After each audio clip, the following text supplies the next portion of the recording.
Hi friends, మిరప సాగులో పరిపూర్ణమైన యాజమాన్యం ఒక 10 స్ప్రేలు అంటే 60 రోజుల వరకు ఎటువంటి మందులు, పురుగు మందులు ఏమేమి కొట్టుకోవాలి, బలం ఏ విధంగా ఇచ్చుకోవాలి, అలాగే సాయిల్ అప్లికేషన్లో ఎటువంటి మందులు వాడుకోవాలి, ఎటువంటి మందు కట్టలు వేసుకోవాలి, డ్రిప్ ద్వారా సాగు చేసుకుంటే ఎటువంటి ఫర్టిలైజర్ వాడుకోవాలన్న పూర్తి వివరాలు కూడా ఈ వీడియోలో క్లియర్గా చెప్తాను. అలాగే చివరి దుక్కులు ఏమి వేసుకోవాలి, ఒకవేళ జనుము, జీలుగు లాంటి పచ్చిరొట్ట ఎరువులు వేసుకోకపోతే నేల యొక్క సేంద్రియ కర్బనాన్ని ఎలా బిల్డ్ చేసుకొని మొక్క యొక్క ఎదుగుదలలో అధిక దిగుబడి సాధించాలంటే ఎటువంటి యాజమాన్య పద్ధతులు పాటించాలన్న పరిపూర్ణమైనటువంటి ఇన్ఫర్మేషన్ ఈ వీడియోలో తెలియజేయడానికి ప్రయత్నిస్తాను. దయచేసి ఖచ్చితంగా ప్రతి ఒక్క రైతన్న కూడా వీడియో చివరి వరకు చూడండి. చివరి వరకు చూసిన తర్వాత మీ యొక్క అభిప్రాయాన్ని ఖచ్చితంగా కామెంట్ రూపంలో తెలియజేయండి. ఎందుకంటే తోటి రైతుకు ఇదంతా ఉపయోగపడుతుంది కాబట్టి కామెంట్ రూపంలో తెలియజేయండి.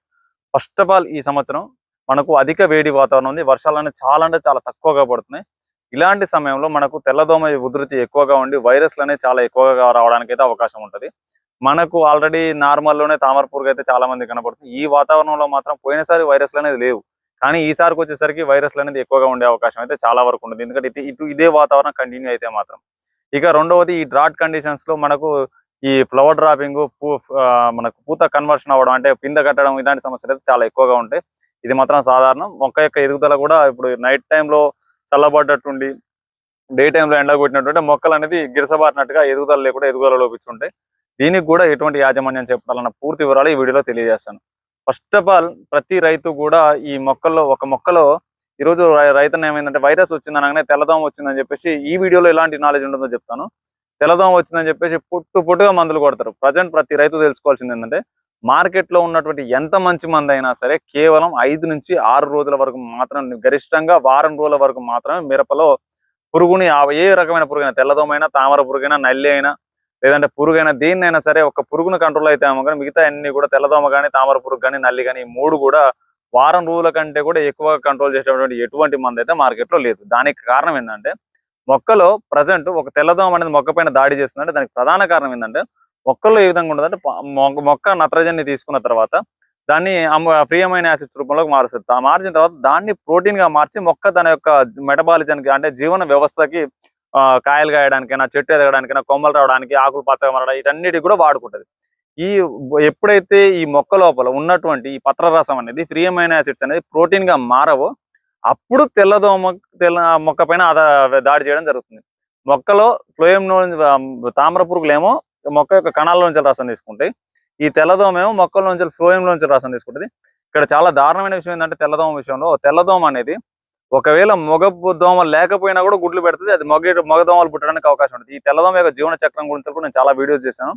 ఈ వీడియోలో కూడా చిన్న షార్ట్ గా చెప్తాను. తెల్లదోమ యొక్క జీవన చక్రం ఏంటంటే 4 దశలో ఉంటుంది. మనం అందరం అనుకుంటున్నట్టు ఏ మందు కొట్టినా పైన అడల్ట్ దశ మాత్రమే ఎగిరిపోతాయి. ఆకు కింది భాగంలో నిమ్స్ అని ఉంటాయి. ఇవి రసాన్ని పీలుస్తూనే మొక్కను డ్యామేజ్ చేస్తూనే ఉంటాయి. వీటికి మనకు మార్కెట్ లో ఉన్నటువంటి చాలా తక్కువ రకాల టెక్నికల్స్ మాత్రమే నిమ్స్ పైన పనిచేస్తాయి.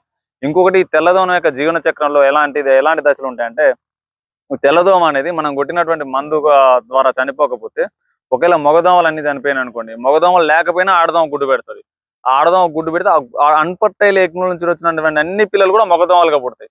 ఇలా దీని యొక్క సంతతిని విజృంభించుకుంటాయి. కాబట్టి ముందుగా ప్రతి రైతు తెలుసుకోవాల్సిందంటే, ఈ దోమ అనేది మొక్క పైన దాడి చేయకుండా చేసుకోవాలి. దానికోసం ఏం చేయాలంటే, మొక్కల్లో ప్రోటీన్ సింథసిస్ ని పెంచాలి, నైట్రోజన్ యొక్క వినియోగాన్ని పెంచాలి. దానికి ఏది బాగా ఉపయోగపడుతుంది అంటే, ఒక మొక్కలో వైరస్ రావడానికి ప్రధాన కారణం ఏంటంటే నేల యొక్క ఈహెచ్, భూమిలో ఉన్నటువంటి జీవం. ఈ జీవం ఎప్పుడైతే యాక్టివ్ గా ఉంటుందో మొక్క ఏం చేస్తుందంటే, ప్రోటీన్ భూమిలోకి పంపించిన తర్వాత అవి తినేసి మళ్ళీ దానికి ఆహారాన్ని అయితే మొక్కకు అందిస్తాయి. ఇలా ఒక రకమైనటువంటి మెటబాలిజం అనేది మొక్కకు, అలాగే వేరే సూక్ష్మజీవులకు మధ్యలో నడుస్తుంటే దీన్నే రైజోఫేగిస్ సర్కిల్ అంటారు. వీటన్నిటి గురించి కూడా మన ఛానల్ గతంలో నుంచి ఫాలో అయ్యే వాళ్ళకి రైతు భాషలో చెప్పడానికి అయితే ప్రయత్నిస్తున్నాను. కాబట్టి కొంచెం అర్థం చేసుకోవడానికి చేయండి. మన ఛానల్ని ఫాలో అయ్యే వాళ్ళకి చాలా మందికి ఈ విషయాలన్నీ తెలిసే ఉంటాయి. ఇలా ఒక రకమైనటువంటి సర్క్యులేషన్ అనేది నడుస్తుంటుంది. అలాంటి సమయంలో ఏమైందంటే, మొక్కల్లో వీటితో పాటు సూక్ష్మజీవులు మొక్కకి ఏం చేస్తాయంటే కొన్ని రకాలైనటువంటి యాంటీబాడీస్ అందిస్తాయి. మనం ఏ విధంగా అయితే కరోనా వచ్చినప్పుడు కూడా ఒక మనిషి అయితే సర్వే అవుతున్నారు. అలాగే ఒక మొక్కలో వైరస్ అనేది మీరు మందు కొట్టే లోపే తెల్లదోమని మీరు పూర్తి స్థాయిలో ఆపలే. మందు కొట్టి వైరస్ ఆపాలనుకుంటే అది నిజంగా అమాయకత్వం అవుతుంది. ఎందుకంటే తెల్లదోమ నీ చేలోకి రాకుండా నువ్వు ఎన్ని మందులు కొట్టినా ఆపలు. కాబట్టి మొక్కలో రెసిస్టెన్స్ పెంచాలి. ఆ రెసిస్టెన్స్ ఏ విధంగా పెరుగుతుంటే, ఈ భూమిలో ఉన్నటువంటి మైక్రోబ్స్ అనేది మొక్కకు అందిస్తుంటాయి. మరి ఈ మైక్రోబ్స్ ఏ విధంగా పెంచాలంటే, ఇక్కడే మన యాజమాన్యం మొదలవుతుంది. తెలుగు ఎవరైతే పూర్తిగా సాయిల్ యొక్క మైక్రోబయాలజీ మీద పనిచేస్తుంది.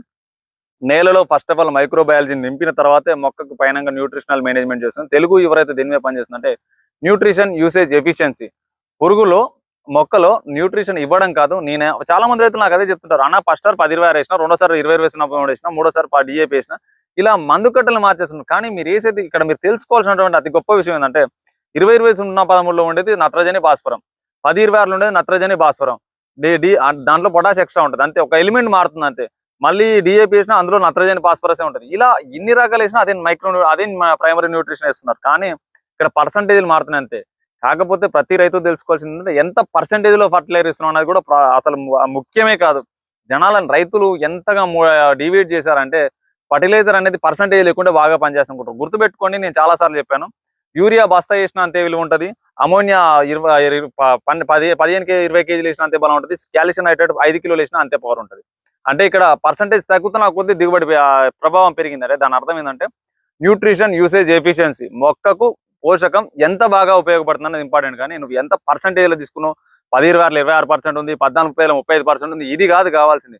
మొక్క దాన్ని ఎంత యూటిలైజ్ చేసుకోగలుగుతుంది, ఆ దశలో దాన్ని ఏ విధంగా మనం ఎఫిషియన్సీ పెంచగలుగుతున్నాం. ఉదాహరణకు ఫాస్ఫరస్ యొక్క వినియోగాన్ని పెంచాలంటే పల్విక్ యాసిడ్ లాంటివి ఉపయోగపడతాయి. ఎందుకంటే భూమి లోపల ఈ ఫాస్ఫరస్ వేసిన తర్వాత ఆటోమేటిక్ గా అల్యూమినియం కానీ, లేదంటే కాల్షియం కానీ, లేదంటే జింక్ కానీ వీటితో కలిసిపోయి మొక్కకు అందుబాటులో లేకుండా పోతుంది. అదే మనం పల్విక్ యాసిడ్ లాంటి ఎలిమెంట్స్ కలిపి వాడుకున్నప్పుడు ఇది ఒక పాలిమర్ లాగా యూజ్ అవుతుంది. ఈ పాలిమర్ ఏం చేస్తుంది, వేరే న్యూట్రిషన్ తోటి కనెక్షన్ ఏర్పడకుండా చూసుకుంటది. అప్పుడు ఎక్కువ కాలం వరకు మొక్కకు భూమిలో ఇది వినియోగంలో ఉంటది. ఇలా ఒక కొలాయిడ్ అనేది ఉండాలి. భూమిలో కొలాయిడ్స్ ఉన్నప్పుడు మొక్కలో వినియోగంలో ఉంటది.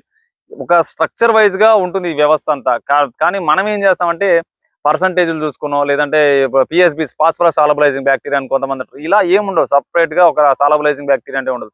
ప్రతి బ్యాక్టీరియా కూడా ఫాస్ఫరస్ సాలబలైజ్ చేస్తుంది. ప్రతి బ్యాక్టీరియా కూడా కొన్ని రకాలైనటువంటి యాసిడ్స్ రిలీజ్ చేస్తుంది. భూమిలో సాయిల్ ఫుడ్ వెబ్ అనేది ఒకటి కంటిన్యూ అవ్వాలి. ఏదో ఒక బ్యాక్టీరియా ఇవ్వడం వల్ల దాని యొక్క వినియోగం పెరగడం అంటూ ఉండదు. భూమిలో సాయిల్ యొక్క ఫుడ్ వెబ్ కంటిన్యూ అయ్యి భూమి లోపల మైసీలియాలు ఏర్పడి, దాని యొక్క స్పేసెస్ ఏర్పడి, భూమి లోపలికి గాలి అనేది మంచిగా ఆడేటట్టుగా మారినప్పుడు ఆటోమేటిక్ గా మొక్క యొక్క జీవన వ్యవస్థ అనేది బాగుంటుంది. దానికోసం చివరి దిక్కులో నేను చెప్పే రికమెండేషన్ ఏంటంటే, చాలా వరకు నేనైతే ఒకటే మాట చెప్తాను, మన తెలుగు యువ రైతు తయారు చేసేటువంటి కంపోస్ట్ లో ఇందులో ఏమేమి ఉంటాయంటే, ఫస్ట్ ఆఫ్ ఆల్ కైటోజన్ ఉంటుంది. ఈ కైటోజన్ ఏ విధంగా ఉపయోగపడుతుంది అంటే, మనకు ఎటువంటి ఎన్విరాన్మెంటల్ స్ట్రెసెస్ అంటే వాతావరణ ఒత్తిళ్లు ఏది వచ్చినా కూడా దాన్ని తట్టుకోవడంలో ఉపయోగపడుతుంది. అలాగే ఫంగస్ యొక్క రేషియో అనేది బ్యాలెన్స్ అవ్వడంలో ఉపయోగపడుతుంది. మొక్కల్ని ఒత్తిడిలో నుంచి తగ్గించడంలో ఉపయోగపడుతుంది. ఇది ఒక పాలిసాచురేట్ కాబట్టి కొంతవరకు వైరస్లు రాకుండా ఆపుతుంది. ఇది మన భూశక్తి కంపోస్ట్ లో ఉంటుంది. దాంతో పాటు ఇందులో ఎన్నో రకాలైనటువంటి మెటాబలైట్స్ ఉంటాయి. అలాగే మన EPB కన్సోరియా తోటి ఇది ఫర్మెంటేషన్ చేస్తాం. కంపోస్ట్ యాక్సిలేటర్ EPB కన్సోరియా తోటి దీన్ని ఫర్మెంటేషన్ చేస్తాం. దీంట్లో ఫాస్ఫరస్ కూడా ఉంటుంది, రాక్ ఫాస్ఫేట్ రూపంలో. బయోచార్ కలుపుతాం, ఎందుకంటే కార్బన్ సోర్స్ పెరగడం కోసం, టెంపరరీ కార్బన్ సోర్స్ పెరగడం బయోచార్ కలుపుతాం. ఇన్ని రకాల ఎలిమెంట్స్ కలిపి దీన్ని ఫర్మెంటేషన్ చేసాం కూడా ఇది ఖచ్చితంగా స్టేబుల్ ఆర్గానిక్ మ్యాటర్ కింద కోసం ఎకరానికి 2 బస్తాలు వేసుకోండి. ఇన్ కేసు అన్ని రాష్ట్రాలకు మనం సప్లై చేయలేము ఈ భూశక్తిని, కాబట్టి ఈ భూశక్తి అందుబాటులో లేని వాళ్ళు ఎకరాకి 2 బస్తాలు ఆర్గానిక్ DAP. ఈ ఆర్గానిక్ DAP అంటే ఏం లేదు, ప్రోమన్ మార్కెట్లో అమ్ముతుంటారు, లేదంటే ఆర్గానిక్ DAP పేరుతో కూడా మార్కెట్లో అమ్ముతుంటారు. ఇది బస్తా 800 రూపాయల వరకు మందు మార్కెట్లో అందుబాటులో ఉంటుంది. 800-850 రూపాయలు. అంతకంటే పెరిగితే మాత్రం ఖచ్చితంగా భూశక్తికి వెళ్ళిపోండి, ట్రాన్స్పోర్ట్ బడ్డా ఏం లేదు, ఆ భూశక్తి వేసుకోండి. దాంతో పాటు ఒక బస్తా సఫలా గోల్డ్ వేసుకోండి. దీని వల్ల ఏమైందంటే భూమి లోపల ఫస్ట్ ఆఫ్ ఆల్ కొలాయిడ్ పెరుగుతుంది. కొలాయిడ్ అంటే ఏం లేదు, పోషకాలను పట్టి ఉంచుకొని సూక్ష్మజీవుల ఎదుగుదలకు ఉపయోగపడేటువంటి ఒక రకమైనటువంటి సాయిల్ యొక్క స్ట్రక్చర్ నే, క్లే స్ట్రక్చర్ నే కొలాయిడ్ అంటారు. ఈ కొలాయిడ్స్ అనేది భూమిలో పెరుగుతాయి. ఆ తర్వాత మొక్క నాటే ముందు ఖచ్చితంగా నారు దశలో మొక్క రీట్రాన్స్ప్లాంటేషన్ స్ట్రెస్ తట్టుకోవడానికి, అంటే పీకి నాటినప్పుడు ఒత్తిడిని తట్టుకోవడానికి ఆర్థోసిలిసిక్ యాసిడ్, ఈ ప్రపంచంలో ఒత్తిడిని తగ్గించడానికి, మొక్కలో ఒత్తిడిని తగ్గించడానికి అత్యంత ముఖ్యమైనటువంటి పోషకం ఏదైనా ఉందంటే ఆర్థోసాలిసిలిక్ యాసిడ్, సిలికాన్. ఈ ఆర్థోసాలిసిలిక్ యాసిడ్ అనేది పైపాటుగా స్ప్రే చేసుకుని మొక్క నాటుకోవడం వల్ల రీట్రాన్స్ప్లాంటేషన్ లో మొక్క అనేది 99% వరకు సర్వేలు అవ్వడానికి అవకాశం ఉంటుంది, ఎటువంటి వాతావరణం ఉన్నప్పటికీ కూడా. ఇక మొక్క నాటిన తర్వాత ఎటువంటి స్ప్రేయింగ్లు చేసుకోవాలో చూసుకున్నట్లయితే, మొక్క నాటినటువంటి 3వ రోజు రోగోర్, మనకు ఇది మార్కెట్ లో ప్రతి ఒక్క రైతు, మిరప సాగు చేసే ప్రతి ఒక్క రైతుకు తెలుసు. రోగోర్ అంటే రోగోర్ అనే కాదు, రోగోర్ టెక్నికల్ తీసుకోండి. రోగోర్ తీసుకొని దానికి మళ్ళీ ఆర్థోసాలిసిలిక్ యాసిడ్ లీటర్ నీటికి 3 ml కలిపి స్ప్రే చేసుకోండి. రోగోర్ వచ్చేసి లీటర్ నీటికి 2.5 ml. ఇది ఎందుకంటే మనకు మహిర కొట్టడంలో కానీ, లేదంటే ఏదైనా పురుగులు ఉన్నా కానీ, లేదంటే రెక్కల పురుగులు దాడి చేస్తున్నా కూడా వీటన్నిటిని కూడా కంట్రోల్ చేస్తుంది. చాలా మంది ఇందులో సాఫ్ కలుపుతారు. నా తెలుగు యువ రికమెండేషన్ లో మైక్రోబయాలజీ బేస్డ్ లో వ్యవసాయం చేసుకుని ఏ రైతు కూడా సాఫ్ కలుపుకోవాల్సిన అవసరం అయితే అస్సలే లేదు. 100% మైక్రోబ్స్ వాడుకునే వాళ్ళు సాఫ్ అయితే ఖచ్చితంగా వద్దు, కేవలం రోగోరు ప్లస్ OSS స్ప్రే చేసుకోండి. మొక్క నాటిన 3వ రోజు మన తెలుగు యువ రైతు వాళ్ళు అందించేటువంటి ప్లాంట్ బూస్టరు ఎకరానికి 1 లీటరు, దాంట్లోకి ఒక 300 నుంచి 500 గ్రాముల వ్యామ్ 200 లీటర్ల నీళ్ళలో కలుపుకొని డ్రెంచింగ్ చేసుకోండి. దీనివల్ల ఏమైందంటే మొక్క మొదటి దశలో వ్యామ్ అనేది అందించడం వల్ల రూట్ బయాలజీ బాగుంటుంది.